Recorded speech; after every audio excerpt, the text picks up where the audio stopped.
mean, it's a shame. And you know, the thing about it too is this: you'll hear this a lot, even though people will admit that you got Jehovah's Witnesses that will admit to you that there's a lot of falsehood and a lot of false teachings. But what they'll say is, but this is the closest thing that I found to the truth.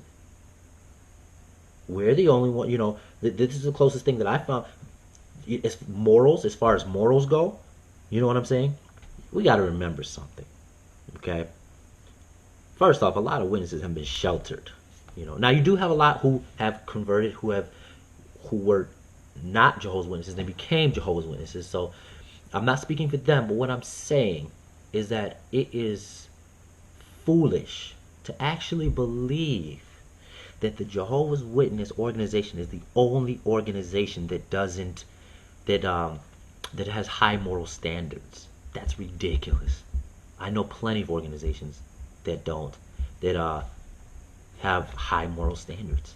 I know plenty of groups that have high moral standards. But that doesn't mean that they're teaching truth. That doesn't mean that you are the source of truth. Look at the Pharisees. You want to talk about moral standards? The Pharisees kept to the laws and the commandments, right?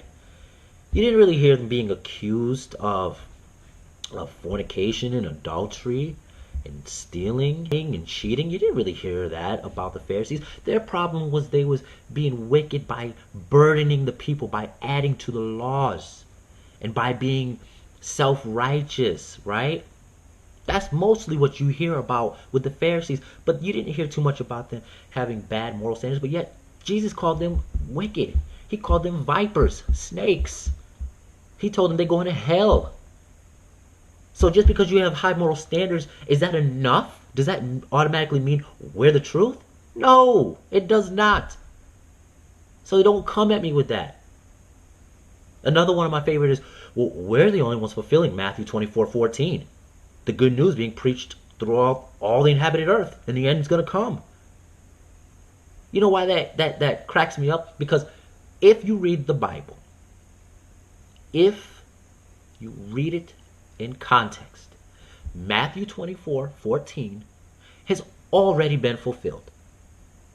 Yes, I said it. It's already been fulfilled. And I'm going to talk about that in another class. Well, the Bible is the only book that we're going to take and read it and say, that right there is talking about us. That's talking about our time. You can pick up any book and read the story and know that it's talking about the characters there in that story. But for some reason, we pick up this Bible. And they want to say, oh yeah, this right here, Matthew 24, that's talking about us. Yeah, we're in the last days. Yep, this is us. This is us. No, it's not. The Bible tells you that the good news was, the gospel was preached all over the world already, and the end came. Now, for some of you who may not quite understand that, I'm gonna break that down in another video and explain that to show, no, we're not living in the last days. Okay, but then see, when I break that down to some of the elders, when I broke it down in the conversation I had, oh, they got angry. Prove it wrong. Prove it wrong. Refute it by using this Bible. I don't care what you say.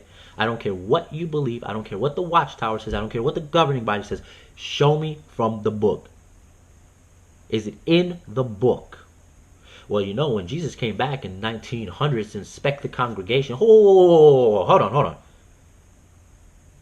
You're telling me that Jesus came back, or God came back, Jesus came back to inspect the congregation. Is that what you're telling me? Well, yeah.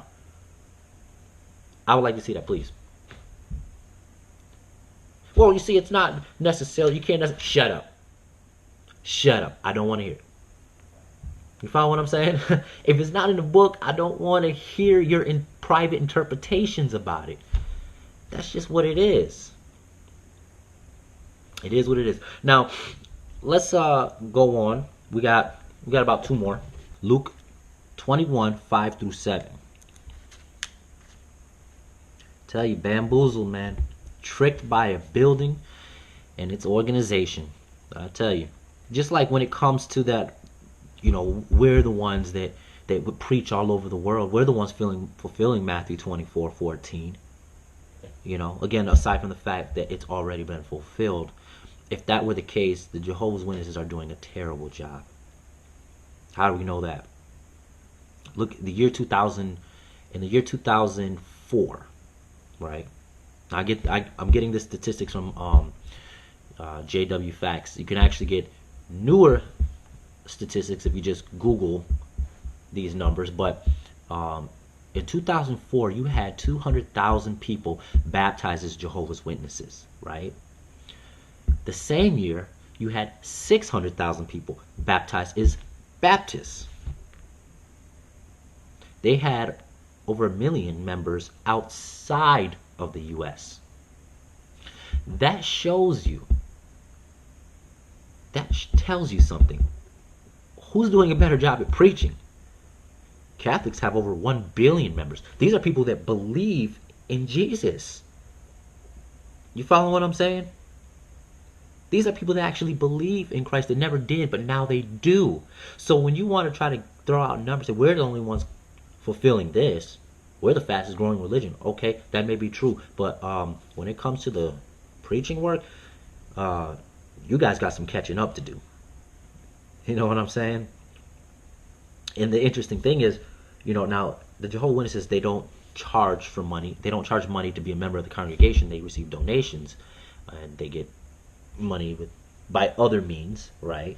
But they don't charge. You have these other religions that do charge. They charge you to be a member of their religion. Now, I'm not saying there's anything wrong with charging to be a member, okay? That's another thing. The Bible doesn't teach there's anything wrong with that. In fact, Paul will let you know he was well taken care of, and he had the right to receive money for teaching and preaching about the gospel, okay?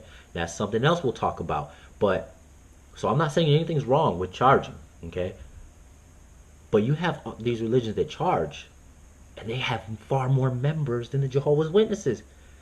My pockets aren't deep. You know what I'm saying?